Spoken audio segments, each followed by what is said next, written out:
Ito nga po pala yung mga simpleng ulam na hindi mo pagsasawaan pag ikaw po ay taga-probinsya.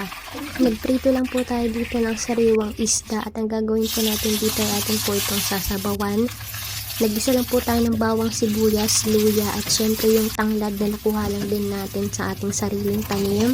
Tapos nilagay po tayo ng papaya, nakagagaling lang din sa puno. Masarap pong humigop ng sabaw lalo na yung mga sangkap natin ay sariwang sariwa na galing lang po sa paligid.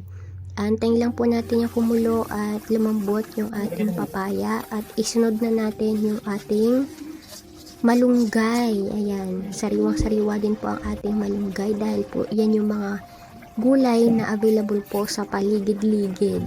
Ganito po sa amin sa probinsya, kung ano po yung available na gulay sa paligid ay yun po yung ipinangsasahog namin sa mga sinabawan, sa sinigang.